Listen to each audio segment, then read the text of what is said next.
Hello, and welcome to Imagine a Garden Planting Day. My name is Sarah Scoggin, and I'm the Early Childhood Librarian at the Newburgh Free Library in Newburgh, New York. And just a little backstory, Newburgh Library was having programs each month for families who are interested in gardening, especially families with very young children, 3 to 5, becoming young gardeners. Today was supposed to be the day that we went outside the library to the adjacent community garden and planted our seeds and designed a garden space that would reflect our library and our community. But since we can't be there, I just wanted to make a little video following up on an earlier video I made about doing kids gardening activities and fun and learning about gardening from home. The original garden program was sponsored by a group called NUFI, the Newburgh Urban Food and Farm Initiative, and they grow community gardens around Newburgh, like the one at our library.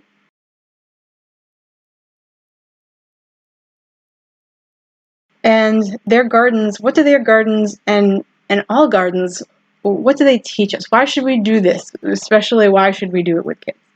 I just really started getting into gardening end of last year, fall of last year, and researching, planning, and I just learned so much, and I was impressed by how intriguing, how engaging gardening really is.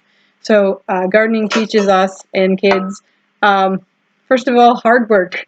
Gardening doesn't have to be hard work, but it teaches us to be proud of our work, to do our best work, I should say. If you do simple gardening, it doesn't have to be a lot of digging giant trenches and hoeing, but to do our best work. That's one thing gardens teach us.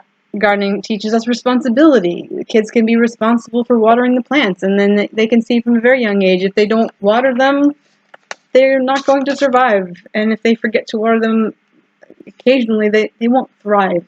They might survive. I have here some little bit of thyme and oregano that I planted. So gardens teach us responsibility. Gardens teach kids and everyone looking to the future.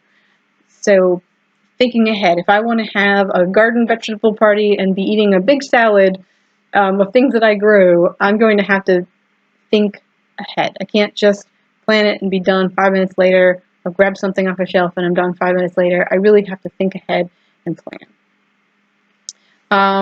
Gardening teaches us to be caring, to be nurturing. Plants can grow wild, but if we want them to really reach their full potential, they have to be nurtured. And just like people, the more you know about individual plants, the better you can care for them. So kids being cared for by those who love them and who know them. And also, like plants, we need good companions. So there are many plants that I learned will inhibit each other. If you plant fennel near tomatoes, they're not going to grow well. So if you have a good companion in life, many good friends, they will help you, just like many plants, if you plant them together, will mutually help each other. Gardens teach us to be just that much more self-reliant and that much more sustainable. The more that we are personally a part of the chain that lets us to eat our food and create things. So a little organic basil that I grew myself. To know that you were part of that. I recommend this book, Little House in the Suburbs, Backyard Farming and Home Skills for Self-Sufficient Living. So if you have a big backyard or a small backyard, terrific.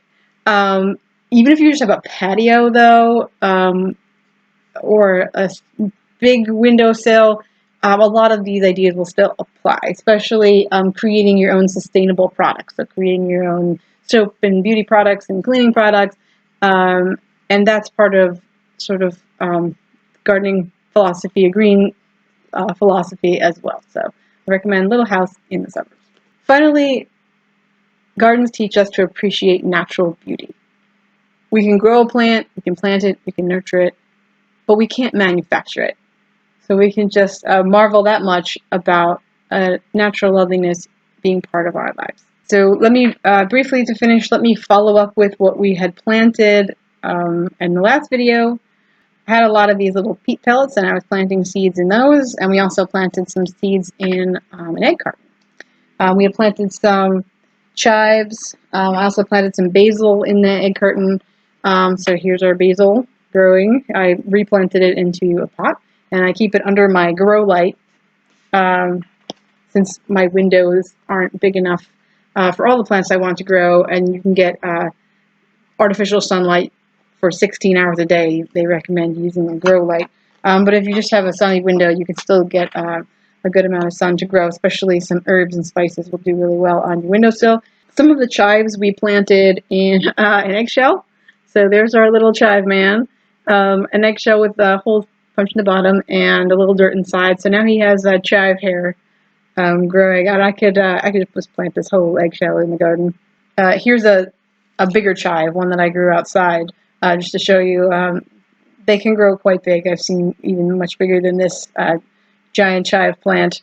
The little, looks like little onion at the bottom. There are actually groups in some places of the country that do urban foraging or suburban foraging. So those are plant experts that can show people what plants are safe to eat that just grow around their area. And you can take advantage of those. Another thing I wanted to show you was this tomato plant that is taking over my screen here. This is a tomato plant that I actually grew with seeds from the dollar store. You can see it's grown quite a lot. I don't really recommend getting seeds from the dollar store if you can get them from a seed catalog. Seed catalogs are almost always free. So I wrote away for a bunch of seed catalogs. This is Botanical Interests. And you can get varieties that you can't get just anywhere or in your local supermarket. You could grow some varieties of lettuce, like this is called corn salad, or aka mache, and you can get an entire packet of seeds for only $1.89. So that's another fun thing the kids can pick to grow things they've never seen before. So I'm going to take this plant and I'm going to start hardening it off. And what that means is I'm going to put it outside for, say, an hour today. Tomorrow I might put it out for 2 hours and get it used to being outside before May 9th, which is the last day that frost is expected in the area where I am now, the area of New York. Once it's used to being outside and it's past the danger of frost, I will keep this plant outside. I also have to give it a new trellis. I grew this in a big patio door window, and I had a trellis to hold it up.